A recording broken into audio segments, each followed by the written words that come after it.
자, 오늘은 제20문을 한번 보겠습니다. 참 믿음에 대해서 함께 생각을 해봅니다. 제20문.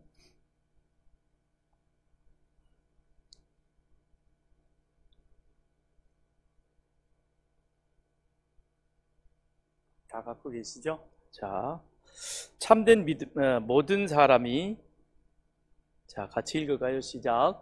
모든 사람이 아담을 통하여 타락하는 것처럼 그리스도를 통하여 모든 사람이 구원을 받는 것입니까?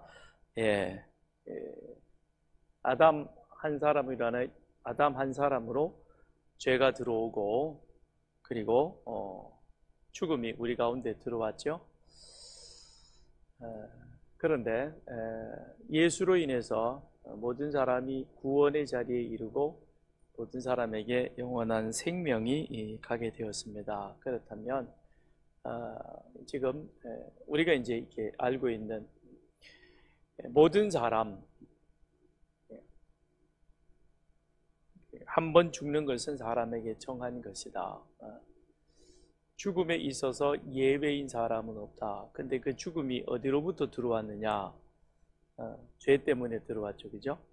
죄로 인하여서 죽음이 들어오게 되었고, 그래서 우리 인간이 죄인이라고 하는 그 사실은 본인이 나는 아니라 그럴지라도 죽음을 피해갈 수는 없습니다. 그렇다면 우리 모든 인간은 죄인이다. 그렇다면 아담 한 사람을 인하여 죄가 우리 가운데 들어왔고, 그래서 모든 사람이 죽어야 한다.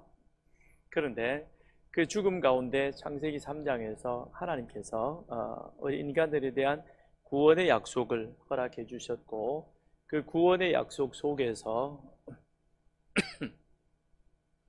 하나님은 당신의 아들을 대속자, 중보자로 우리 가운데 보내주셔서 그가 바로 참 인간이시며 참 하나님이시다 하는 것에 대해서 지금까지 우리가 쭉 살펴보았습니다. 그가 참 인간인 것은 우리의 죄를 대신할 수 있는 것, 그런데 그는 죄는 없으시다. 그렇기 때문에 우리의 대속 제물로 합당한 그와 같은 자가 그것이 되는 것이죠. 그래서 우리를 대신하여 십자가에 죽으셨습니다. 그러므로 누구든지 하나님께서 십자가상에서 이루신 그 일들, 즉 예수가 하나님의 어린 양 되셔서 나의 죄를 대신하여 십자가에 죽으심, 그리고 그 죽으심을 믿는 자는 모든 사람이 구원을 얻게 하기 위해서이다. 이것이 하나님께서 창세기 3장 15절에 우리 가운데 약속해 놓으신 그 말씀인 것입니다. 그래서 모든 사람이 아담을 통하여 죄가 들어와서 타락했습니다. 그렇다면 그리스도를 통하여 모든 사람이 구원을 받느냐? 그리스도가 우리의 죄를 대속했고 그로 인하여서 하나님의 영원한 생명이 들어왔다면 모든 사람이 다 구원을 받는가 하는 것입니다. 거기에 대한 대답은, 우리 대답을 같이 보겠습니다. 시작. 아닙니다. 참된 믿음으로 그리스도에게 접붙여져서 그의 모든 축복을 받은 사람들만이 구원을 받는 것입니다. 아브라함을 선택한 것은 그 한 사람으로 이스라엘 모든 민족을 구원하기 위한 것이죠. 한 사람을 인하여 이스라엘 모든 민족. 그런데 이스라엘 그 한 민족을 통해서 이제는 모든 민족이 구원받는 것이었습니다. 그런데 예수로 인하여서 예수 한 사람의 죽음이 모든 민족을 위한 구원으로 그 구원이 확장되어 가는 것이죠. 그런데 그건 하나님이 만들어 놓으신 구원의 방편이 되는 겁니다. 그렇다고 해서 모든 사람이라고 했을 때 여기에 모든이라는 것은 그건 이 땅에 거주하는 그런 모든 인류를 말하는 것이죠. 누구나 다 구원받느냐? 그렇지는 않다는 것입니다. 그래서 참된 믿음으로, 그래서 참된 믿음으로 라고 표현하고 있습니다. 그렇다면 참된 믿음이 무엇이며 그 참된 믿음은 어떤 것이냐? 그리스도에게 접붙여져. 이게 이제 중요한 것이죠. 접붙여졌다. 그 사람만이 무엇을 받느냐? 구원을 받는다라는 것이죠. 그래서 구원이라고 하는 것은 하나님이 열어놓으신 이 일들을 그 본인이 마음으로 믿고, 이것만이 참된 구원이다, 이 길만이 참된 영생의 길이다, 이 사실을 마음으로 인정하고 그 다음에 입술로 고백하여 그 믿음으로 살아가는 것이죠. 그래서 어디까지 가야 되느냐? 그리스도의 가르침을 따라서 그 가르침을 내 삶 속에서 실천하는 사람이 되어야 하는 거예요. 예수 믿음으로 구원받아 천국 간다, 여기까지만 알고 그 다음 옛 모습대로 살아가면 위험할 수 있습니다. 되는지 안 되는지는 성경으로 보면 아닌 것 같고, 그래서 그리스도의 가르침을 따라 살아가는 것. 그래서 우리의 삶은 이제 그리스도의 가르침을 기억하고 그 가르침을 실천하는 삶이 되어야 하는 겁니다. 그래야 거기에 무엇이 맺혀지느냐? 우리 하나님이 원하시는 열매 맺혀지는 삶이 되는 것이죠. 결국 우리는 열매를 드리는 겁니다. 열매를 드리는 거예요. 자, 우리 창세기 한번 가서 보시죠. 창세기 6장. 참 믿음에 대해서.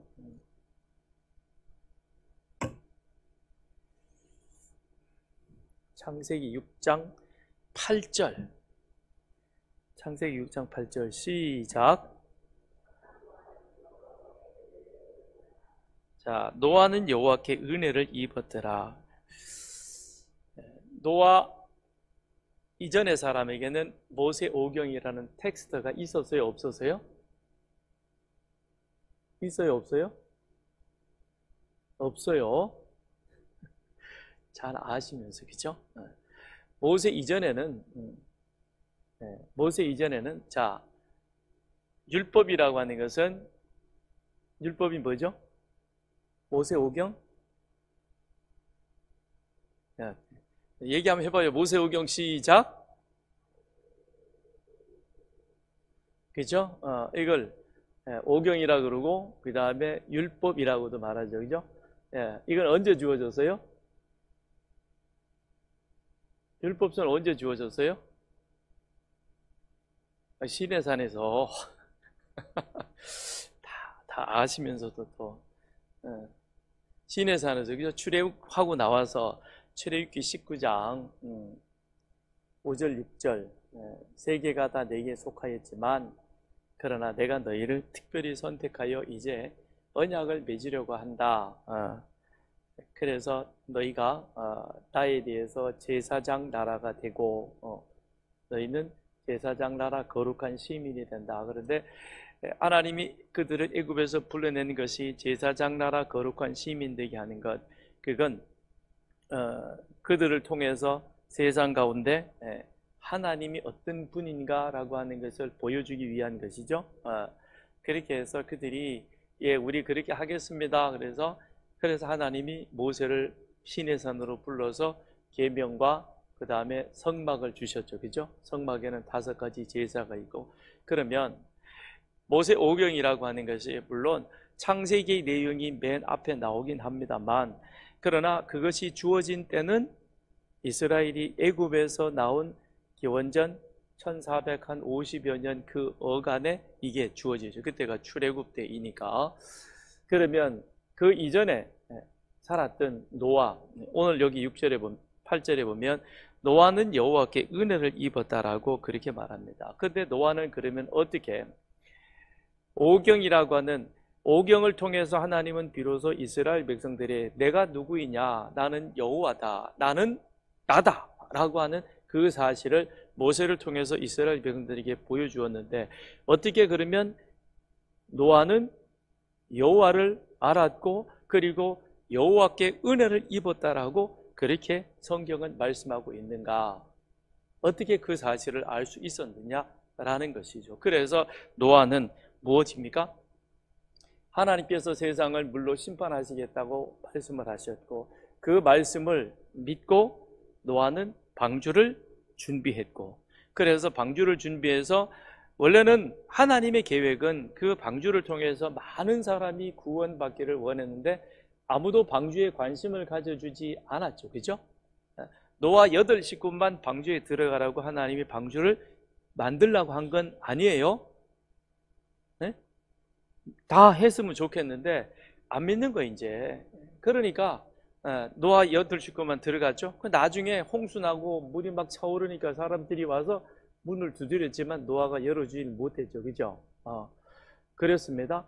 그러면 그 당시에 노아 외에도 수많은 사람이 살고 있었다는 사실을 우리는 알 수 있습니다. 그걸 어디서 알 수 있냐면 창세기 5장에 가서 보면 4장 16절 이하로부터 보면 가인의 족보가 나오고요. 가인의 족보 이어서 그 다음에 5장에 와서 보면 무엇이 나오냐면 아담의 족보가 나오고 있습니다. 자, 성경에는 노아가 여호와께 은혜를 입었다라고 하는, 그럼 노아는 어떻게 하나님에 대한 믿음을 가지고 있었는가, 이 사실에 대해서 그거를 말씀해 주기 위해서 던져주는 것이 무엇이냐면 창세기 4장에 가인과 아벨의 사건이 등장을 하게 되어지고, 그러면서 가인의 족보가 나오고 이어서 아담의 족보가 등장하게 되는 것을 보게 됩니다. 자, 우선 5장에 가서 보면요, 5장에 보면 이것은 아담의 계보를 적은 책이니라 하나님이 사람을 창조하실 때에, 그러면서 그 다음에 아담의 족보가 쭉 나오죠. 그죠? 그래서 3절에 아담은 130세에 자기의 모양 곧 자기의 형상과 같은 아들을 낳아 이름을 셋이라 하였고, 그런데 아담이 셋을 낳기 전에 두 아들이 있었죠. 그죠? 그죠? 그렇다고 좀 대답해 줘 봐요. 4장으로 가서 볼게요. 4장 1절에 시작. 다시 4장 1절 시작. 동침함에 하와가 임신하여 가인을 낳고 이르되 내가 여호와로 말미암아 등남하였다 하니라. 또 그가 또 가인의 아우 아벨을 낳았는데 아벨은 양치는 자였고 가인은 농사하는 자였더라. 자, 에덴 동산에서 쫓겨났던 아담과 하와가 하나님께서 그들에게 가인과 아벨이라는 그 두 자녀를 주었습니다. 그런데 그 두 자녀가 3절에 보니까 각자의 삶을 이제 살아갑니다. 그죠? 3장과 4장 사이에 별다른 이야기는 없지만 한 가지 중요한 사실이 있다면 그건 무엇이냐면 아담과 하와의 가정에 가인과 아벨이라고 하는 두 자녀가 태어났고, 그 두 자녀가 각자의 삶을 살아가는 그 과정에서 그 다음 뭘 했냐면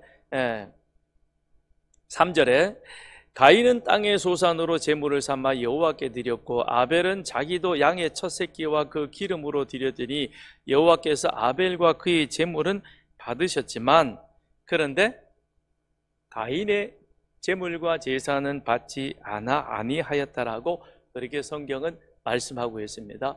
창세기는 여기까지만 이렇게 기록을 하고 있습니다. 그런데 이걸 히브리서 기자는 거기에 구약적 신학을 가지고 그것을 주석을 해주는데 뭐라고 주석을 하는가 하면 히브리서 11장 4절 우리 찾아가 볼게요. 히브리서 11장 4절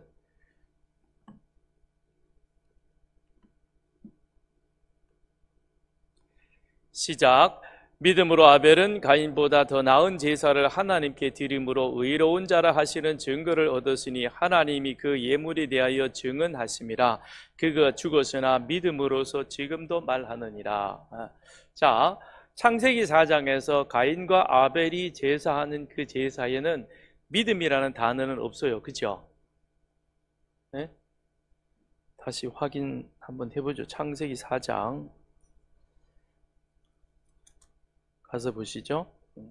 창세기 4장에 보면 가인은 땅의 소산으로, 아벨은 자기 양의 그것으로 드렸는데, 그런데 하나님이 가인은 안 받았고 아벨은 받았어. 그래서 가인이 몹시 기분이 나빴습니다. 빈정상했습니다. 그런 상황이 있죠. 그죠? 예, 그러니까 믿음이라는 단어는 표현은 없습니다. 그런데 히브리서 기자는 그걸 믿음이라고 하는 그 용어, 그것으로 이 두 사람의 제사를 해석을 해주고 있는 겁니다. 가인은, 죄송합니다. 아벨은 가인보다 더 나은 제사를 드렸는데, 그런데 그 더 나은 제사라고 하는 그 의미가 무엇이냐면 제물에 있기보다는 믿음이라는 것입니다. 예, 믿음이라는 단어가 그 속에 끼어드는 것이죠. 그럼 창세기에는 이런 표현이 없는데 히브리서 기자는 어떻게 그걸 믿음이라고 하는 것으로 그렇게 해석이 가능했을까라는 것이죠. 두 사람의 제사의 차이는 무엇이었느냐? 하나님과의 관계 속에서 하나님에 대한 믿음이 있느냐, 믿음이 없느냐라는 것이죠. 가인이 하나님을 몰랐던 것은 아닙니다. 가인도 하나님은 알고 있습니다. 여기에 나중에 보면 6절에 가서 4장 6절에 보니까 가인이 얼굴이 불그락풀그락 하니까 하나님이 가인을 부른 것이죠. 야, 너 왜 안색이 그렇게 그러느냐? 나인데 성질 났어. 그러죠. 그랬더니 너 그 죄를 잘 다스려. 그러다가 너 큰일 난다. 그랬던 것이죠. 그랬더니 가인이 좀 기분이 상당히 언짢아하는 그런 표현들을 하나님 앞에 보여주고 있습니다. 나중에는 내가 동생을 지킵니까? 라고 그런 말까지도 하고, 그러니까 이 가인에게 있어서도 하나님이라는 그런 존재에 대한 의식은, 인식은 가지고 있었다라고 하는 것입니다.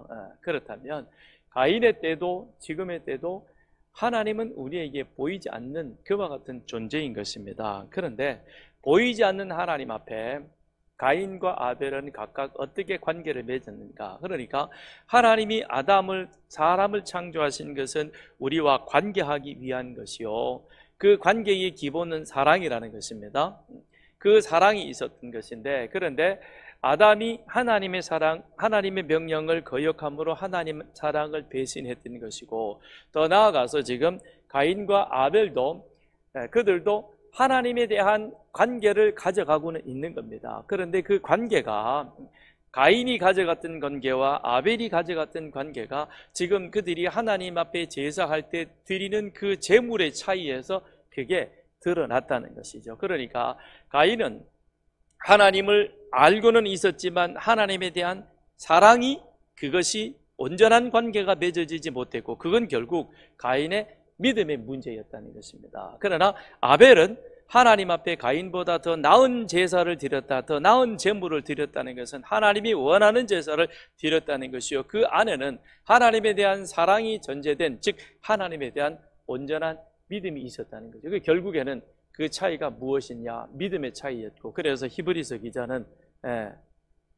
아벨은 가인보다 더 믿음으로 하나님 앞에 온전한 제사를 드렸다라는 겁니다. 그렇다면 가인과 아벨은 하나님에 대해서 어떻게 관계하며 하나님에 대해서 어떤 믿음을 가져갔는가? 그건 다름이 아닌 그 아버지 아담으로부터 부전되어져 내려오는 하나님에 대한 하나님의 창조, 그리고 자신들의 하나님 앞에서의 범죄와 타락, 그것으로 인한 구속, 창조, 타락, 구속, 이게 창세기 1장, 2장, 3장에서 나오는 내용이죠. 하나님이 세상을 창조하셨습니다. 그런데 인간이 하나님 앞에 범죄했습니다. 타락한 것이죠.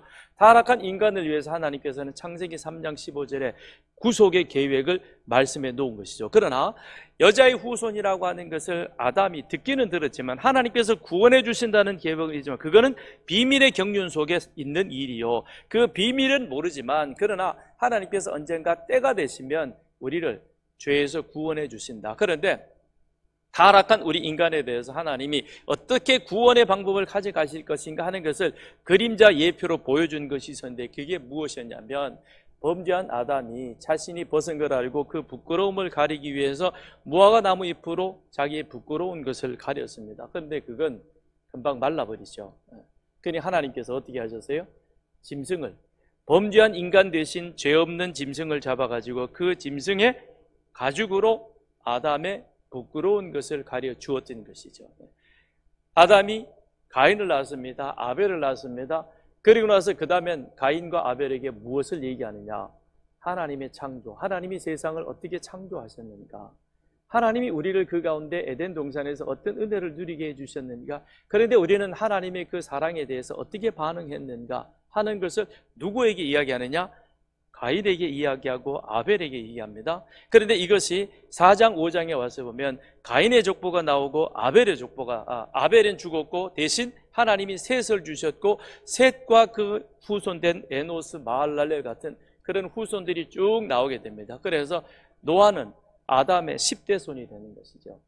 그런데 자, 이제 5장을 한번 가서 보시죠. 5장에 보면 아담은 5장 3절에 130세에 셋을 낳았고 아담은 셋을 낳은 후 800년을 지내며 자녀를 낳았고 그래서 930세에 죽었습니다. 그 다음에 6절에 가서 보면 셋은 105세에 에노스를 낳고 그럽니다. 자, 아담이 셋을 낳았을 때가 몇 살이었어요? 130세. 그죠? 3절. 아담이 130세에 셋을 낳았죠. 그죠? 그리고 셋이 105세에 에노스를 낳았다면 그러면 그때 아담의 나이는 몇 살? 130 더하기 105? 235. 오, 훌륭하십니다. 고기만 하게. 그 다음에 이제 쭉이 계속으로 넘어가는데요. 자, 아담이 130세에 아들을 낳고 235세에 누구를 봤어요? 손주를 본 거예요. 손주 이름이 뭐예요? 에노스. 그런데 자, 그 이전에 한번 돌아가 봅시다. 4장에 보면 가인과 아벨이 자기가 가지고 생업에 있던 걸로 하나님 앞에 제사를 했다. 근데 그 제사가 어떻게 드렸느냐? 하나님과의 관계 속에 드려졌다. 근데 그걸 어떻게 알고 그러냐? 아담이 창조, 타락, 구속. 1장, 2장, 3장의 내용은 이 세 가지를 가지고 나가는 거죠. 그걸 자기 자손들에게 이해하는 거죠. 이게 300가정 말씀 학교예요. 어려운 것도 없어요. 아버지가 자식에게 하나님의 창조, 인간의 타락, 죽음, 근데 어떻게 구원받느냐, 이걸 성경에 있는 이야기를 가지고 모세 이야기, 그 다음에 야곱의 이야기, 아브라함의 이야기, 집에서 자녀들과 함께하는 게 이게 뭐라고요? 300가정 말씀 학교. 쉬워요, 그죠? 누구나 다 할 수 있는 거. 이야기 못합니까? 다 하죠. 그 이야기를 쭉 한 거예요. 마찬가지로 가인에 의해서 아벨이 죽었습니다. 그런데 하나님이 그 대신에 누굴 줬느냐? 셋을 낳는데, 셋을 낳고 나서 아담은 계속해서 뭔 얘기를 했겠어요? 그 얘기를 쭉 하는 거예요. 그 이야기가 그 다음에 셋이 장가 들어가지고 에노스를 낳았는데 그때 나이 아브라함이 235세. 우리 같으면, 지금 같으면 나이가 엄청 많아요. 그죠? 그러나 몇 살까지 살았어요? 5장 5절. 몇 살? 930에 235는 청년이에요. 그죠? 이건 청춘이야. 그러니까 셋을, 에노스를 데리고 뭘 얘기했습니까? 계속 하나님의 창조, 타락, 그 다음에 구속, 이 이야기를 하는 거죠. 그래서 그들이 하나님과의 관계로 맺어가도록 그렇게 계속 만들어요. 그게 이제 계속해서 그 다음에 에노스가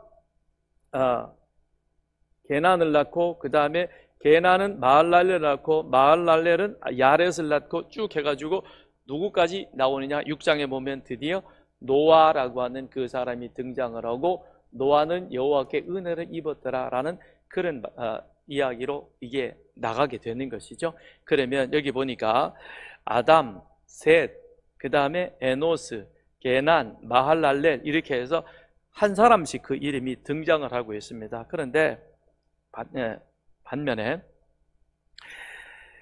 4장에 가서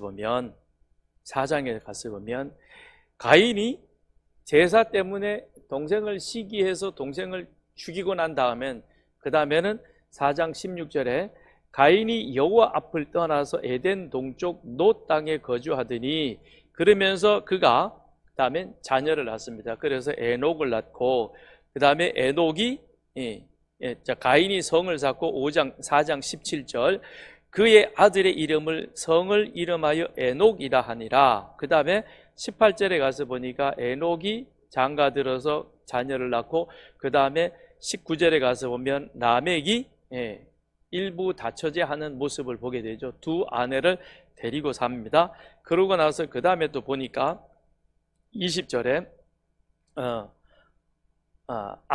야발을 낳았는데 야발은 가축 치는 자의 조상이 되었고 가축이라고 하는 재산, 소유, 물질이 재산이 등장을 하게 되는 것입니다. 그 다음에 21장에 가서 보니까 유발이 등장합니다. 그런데 그는 수금과 퉁소를 잡는 자가 되었다. 음악하는 자가 되었다. 요즘으로 말하면 이걸 뭐라고 말할 수 있을까요?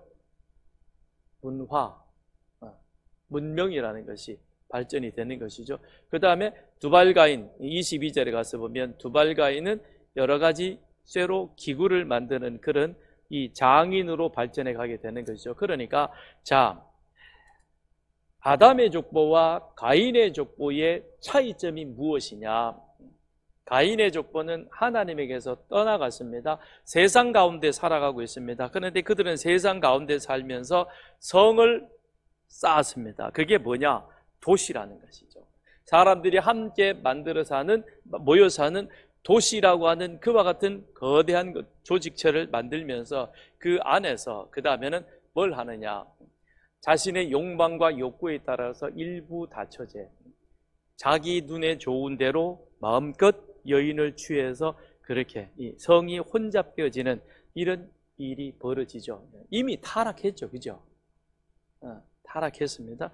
그런 가운데 이들이 그 안에서 가축을 키우면서 자기 재산 증식이라고 하는 이런 이 제도들이 그 안에서 이미 만들어지기 시작을 합니다. 더 나아가서 그 안에서 이 가축과 도시라고 하는 사람들이 함께 모여 사는 그곳에서 퉁소와 그 다음에 수금을 가지고 음악을 만들어 가면서 문화라고 하는 이거를 그 안에서 발전시켜 나가는 거죠. 근데 동시에 그것과 더불어 문명이라고 하는 문명사회를 그 안에서 만드는 겁니다. 이게 오늘 이 시대의 모습하고도 별반 다를 바 없죠. 그죠? 전부 다 도시로만 가려고 합니다. 도시로 가는 게 꼭 나쁜 것은 아닙니다만, 그러나 도시, 성, 이게 지금 어디서부터 나오게 되어졌느냐? 하나님을 떠난 자의 그들의 어떤 두려움을 서로 막아주기 위해서 만든 것이 성이요 도시였고 함께 같이 모여 사는 것이요 그 안에서 자기들만의 문화를 만들어가는 것이죠. 원래는 하나님과의 관계하기 위해서 하나님이 사람을 만드셨고 그리하여 하나님의 명령 속에 하나님을 사랑하는 것이 이것이 인간 본연의 사명을 살아가는 것입니다. 그래서 사람의 제일 되는 목적은 하나님을 영화롭게 하고 영원토록 그를 즐거워하는 것이다. 이게 사람의 존재의 이유요 목적인데 그런데 지금 가인 그 후손들의 삶은 어떠합니까? 이것과는 상당히 거리가 있죠. 그죠? 자기 기쁨, 자기 만족, 육신의 욕망의 쾌락을 추구하는 그와 같은 삶이 가인 후손들의 삶이었다는 것입니다. 이런 삶을 그 옆에서 5장에서 누가 지금 지켜보고 있습니까? 셋이 보고 있고 셋의 아들 에노스가 보고 있고 에노스의 아들 게난이 보고 있고 쭉 보고 있는 겁니다. 그런데 자, 이들의 둘의 삶의 차이점은 무엇이냐? 아버지, 할아버지 또 그 다음에 할아버지는 고조인가요? 고조 할아버지 계속해서 아담이 상당히 오랫동안 이 후손들하고 생존하며 살아가고 있는데 그러면서 아담은 그 아들에게 또 그 손자에게 셋도 그 아들에게 그 손자에게 아버지로부터 들었던 하나님의 창조, 인간의 타락 그리고 하나님의 구속 이 사실을 그들에게 전하면서 끊임없이 하나님과의 좋은 관계를 맺어가기 위해서 이렇게 그들을 훈련을 시키는 겁니다. 그런데 그들 눈에 지금 뭐가 보입니까? 에녹이라고 하는 성이 보이고 그 성 속에서 금요일이 되면 뚱땅 띵까 그러면서 불금을 지내면서 휴양지를 찾아 나가면서 즐기고 그 다음에 사유재산을 가지고 좋은 차 타고 다니는 그 모습을 보면서 이 사람들이 어떠했을까요? 나도 저렇게 살고 싶다. 그런 유혹이 있겠죠. 그렇다 그래요. 우리 다 그런 유혹이 있잖아요. 그죠? 돈 좀 많이 벌고 싶잖아요. 그죠? 예? 돈 나쁜 게 아니라니까요. 돈 많이 버세요. 그 헌금 많이 하시고요. 그래서 빨리 우리도 대출금 갖고 또 다른 일 했으면 좋겠어요. 저 돈 좋아요. 돈 주면 저 할 일이 많아요. 누가 한 100억 좀 안 주나? 한번 할 텐데. 자, 그런 유혹이 이들에게도 오죠. 아담의 후손들에게도 옵니다. 그런데 노아 때와 같이 하나님이 방주를 예비하고 준비하라 그랬고, 방주를 예비하는 긴 시간 동안 노아는 하나님의 심판에 대해서 말씀합니다. 하나님이 물로서 세상을 심판하신다. 왜냐? 우리 죄가 너무 많아서. 그 죄가 지금 어디서부터 이미 시작됐습니까? 여기 가인의 그 후손들로부터 이 죄가 세상 가운데 가득 지금 퍼져나가지 않습니까? 충만하지 않습니까? 그 가운데서 아담의 후손 족보로 나아가는 그 사람들을 보면 한 사람만 나가고 있습니다. 그 대를 이어가면서 그건 무엇을 말하고 있습니까? 하나님과의 관계 속에 참 믿음을 가지고 간다는 것이, 첫째는 세상의 이와 같은 많은 유혹과 세상의 문명과 그 유혹으로부터 그걸 뿌리치고 그 안에서 믿음을 지켜야 하는 것이요, 그 안에서 하나님과의 좋은 관계를 맺어간다는 것이 결코 쉽지 않다는 것이죠. 그들에게는 모세 오경이라는 텍스트는 주어져 있지 않았지만, 그러나 아담이 그 자신이 경험했었고 경험한 그것을 그 후손들에게 이제는 가정에서 식사하면서 삶을 살아가면서 하나님의 창조, 인간의 타락, 하나님의 구속을 그들에게 끊임없이 이야기하면서 우리가 하나님 앞에 어떻게 서야 될 것인가 라고 하는 것을 전하고 가르쳤을 때, 그걸 듣고 그렇게 살아가려고 몸부림치는 아담과 셋의 후손이 믿음의 대를 이어서 노아까지 내려왔는가 하면, 그러나 저쪽 편에서는 그게 뭐 그렇게 대수로 중요한 건데, 그렇지 않아도 우리가 오래 살고 잘 살고 행복하게 살고 내 하고 싶은 거 하고 사는데 이러면 되지 그러면서 그 밖으로 튕겨나가는 그 사람들이 많았다라는 것입니다. 그게 창세기 4장과 5장의 족보인 것이요, 그 족보가 오늘 우리들에게 말해주면서, 그러면서 자, 모세 오경이 있기 이전에 아담과 그 후손들은 구전으로 인하여 그 믿음, 하나님과의 관계 속에 참 믿음이 무엇인가, 어떻게 하나님을 경외하는가 하는 것을 그들이 가져왔었고, 그 다음에 출애굽한 이들에게 하나님께서는 모세를 통해서 율법을 주시면서 성막을 주시면서 5가지 제사의 방법을 가지고 하나님과의 관계하는, 하나님을 사랑하는 그 일들을 가르쳐 주신 겁니다. 그런데 그것의 궁극적인 목적은 무엇이냐? 바로 하나님께서 창세기 3장 15절, 즉 아담이 그 후손들에게 말이지만 끊임없이 하나님의 창조, 인간의 타락을 그들에게 전해주면서 하나님께서 우리를 구원해 주실 것이다, 이 약속이 마침내 때가 되심에 하나님께서는 그 아들 예수를 이 세상에 보내셨고, 그래서 그 예수로 인하여 우리가 구원받을 수 있는 그런 참 믿음의 길을 이제 우리들에게 분명히 구약이 그림자였지만 신약이 실체되어지는 모습으로 우리에게 보여주셨다라는 것이죠. 그것이 창세기 4장과 5장의 족보인 것입니다. 그렇다면 하나님에 대한 믿음은 3가지 유형으로, 이 가인과 아담에 대한 족보를 통해서 우리가 알 수 있는데, 그게 무엇이냐면, 첫째는 하나님의 존재에 대한 믿음인 것이죠. 하나님의 존재. 하나님에 대한 믿음은 하나님의 존재를 인정하는 것에서부터 시작이 되는 것입니다. 이게 가장 유치하고 가장 기본적인 초보적인 단계인 것이죠. 그런데 사람이 지식이 더해갈수록 이와 같은 하나님의 존재에 대한 것들은 점점점 희박해지는 겁니다. 비슷한 예를 들어주면 이런 거예요. 민규가 2살 때 2돌 지나고 수리남을 같이 가거든요. 근데 마이애미에서 오후 1시에 비행기를 타가지고 가고 기다리고 그 다음에 갈아타고, 그래서 밤 12시가 돼야 수리남 그 파라마리보 도착하는데, 근데 가는 시간이 진짜 어른도 진이 빠져요. 근데 2살 난 개가 얼마나 힘들겠어요. 근데 개를 달래는 유일한 방법이 있습니다. 그게 뭐냐면, 지금은 거의 안 먹는데 그때는 콜라를 되게 좋아했어요. 근데 그 콜라는 지가 비행기 타고 가면서 콜라를 먹을 수 있는 유일한 통로는 아빠예요. 그러니까 그때는 아빠가 그에게 있어서는 신적인 존재예요. 도대체 어떻게 하길래 아빠는 내가 좋아하는 이 콜라를 나에게 줄 수 있느냐.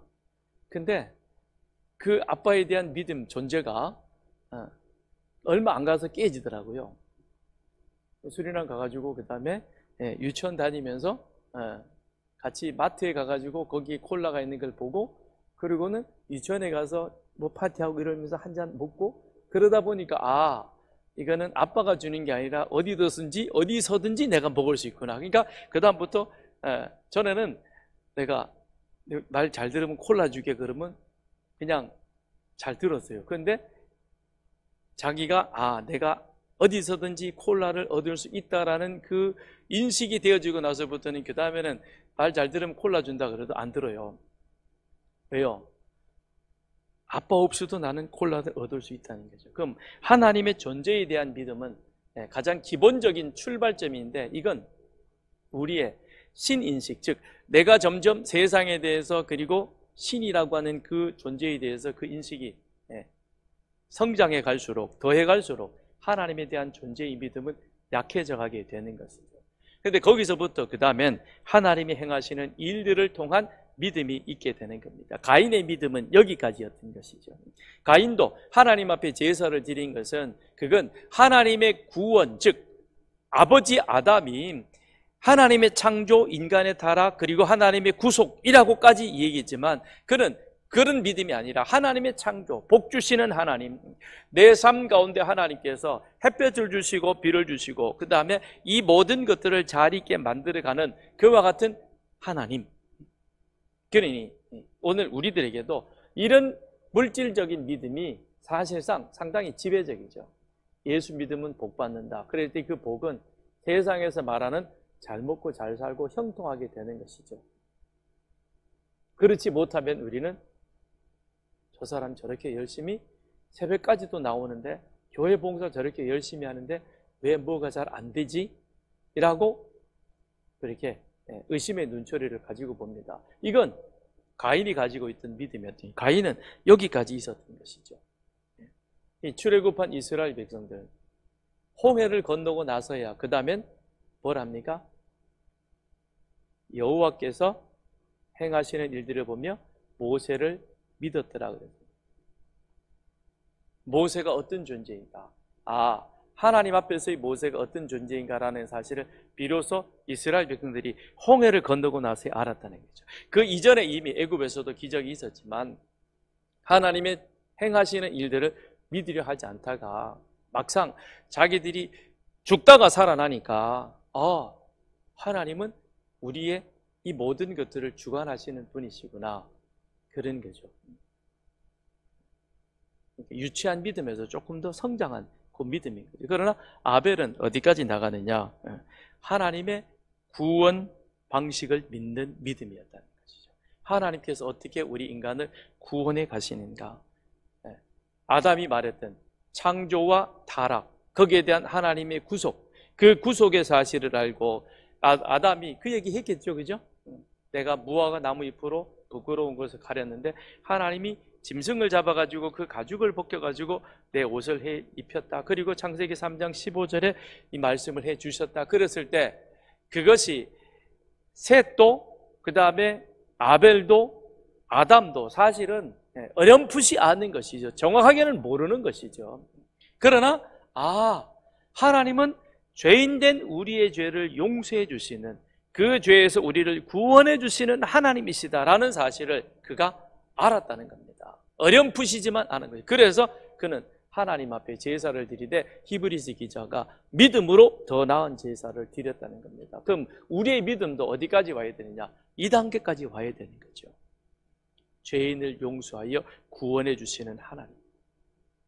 그 하나님의 존재를 믿는 거죠. 그래서 베드로와 바울이 말했던 것처럼 주 예수를 믿으라. 그리하면 너와 네 집이 구원을 얻으리라.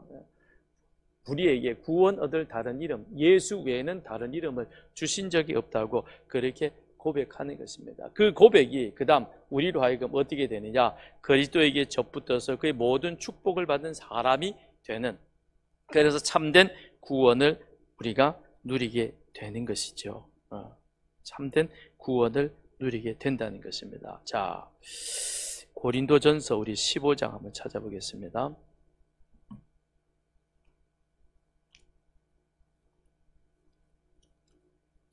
고린도전서 15장 22절 시작. 아담 안에서 모든 사람이 죽은 것 같이 그리스도 안에서 모든 사람이 삶을 얻으리라. 23절 그러나 각각 자기 차례대로 되리니 먼저는 첫 열매인 그리스도요 그 다음에는 그가 강림하실 때에 그리스도에게 속한 자요 그랬습니다. 자, 보니까 여기에 뭐라고 되어 있습니까? 아담 안에서 모든 사람이 죽은 것, 그래서 우리가 죄인이라는 사실이 인정됐습니다. 그런데 그리스도 안에서 모든 사람이 삶을 얻으리라 그랬습니다. 아담 안에서 죄로 죽었습니다. 죄로 죽었던 우리들이 그리스도 안에서 생명을 얻게 되어집니다. 근데 모든 사람이냐? 아니죠. 바울은 뭐라고 그랬습니까? 23절에 분명하게 말씀하고 있죠. 23절 다시 시작. 그러나 각각 자기 차례대로 되니니 먼저는 첫 열매인 그리스도요 다음에는 그가 강림하실 때에 그리스도에게 속한 자라는 것입니다. 그리스도에게 속한 자다. 그러니까 참된 믿음이란 그리스도에게 접붙여져서 그의 모든 복을 받은 사람, 그리스도에게 접붙임이 되어졌다는 것입니다.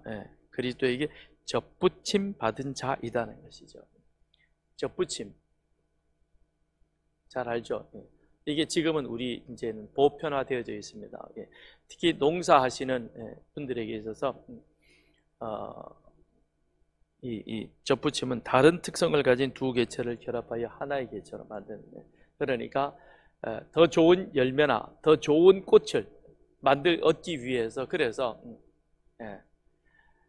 이 두 개의 식물을 서로 접붙이는 것이죠. 그래서 튼튼한 뿌리에서 그것이 영양분을 받아 올려가지고 그 가지에 그 나무에 붙은 그 뿌리에 붙은 그 가지가 이 광합성을 통해서 거기에서 더 풍성한 열매를 맺든지 아니면 더 아름다운 꽃을 맺든지 그렇게 하기 위해서 그걸 뭘 하느냐? 다른 두 개체를 접붙이는 것이죠. 그래서 뿌리가 튼튼한, 그러면 그 뿌리는 땅에서부터 영양분을 쭉 뽑아 올립니다. 그런데 이 나무가 원래는 좋은 꽃을, 좋은 열매를 맺지 못해요. 그런데 저쪽에는 보니까 뿌리는 약해가지고 비실비실한데, 그런데 맺혀지는 열매는 탐스럽습니다. 그럼 이 두 개를 다 같이 얻기 위해서 이 좋은 뿌리에 이 튼튼한 열매 맺는 이 가지를 거기다가 접붙이는 거죠. 그러면 튼튼한 뿌리에 붙은 이 탐스러운 가지가 좋은 영양분을 공급받아서 광합성을 잘 만들어가지고 좋은 꽃이든 열매든 맺는 겁니다. 그게 접붙임이라는 것이죠. 그럼 그리스도에게 접붙임 바 되어졌다라는 것. 그래서 로마서 10장 9절에 보면 내가 만일 내 입으로 예수를 주로 시인하며 또 하나님께서 그를 죽은 자 가운데서 살리신 것을 내 마음에 믿으면 구원을 받으리라. 사람이 마음으로 믿어 의에 이르고 입으로 시인하여 구원을 받는다라고 말합니다. 그걸 바울은 접붙임 바 되어졌다. 우리는 원래 돌감람나무인데 참 포도나무에 접붙인 그와 같은 존재가 되어졌다는 것이죠. 그래서 우리가 좋은 이제는 구원의 자리에 들게 되어진 것이죠. 그래서 자, 로마서 11장 우리 한번 찾아보겠습니다. 로마서 11장 17절에서부터 21절.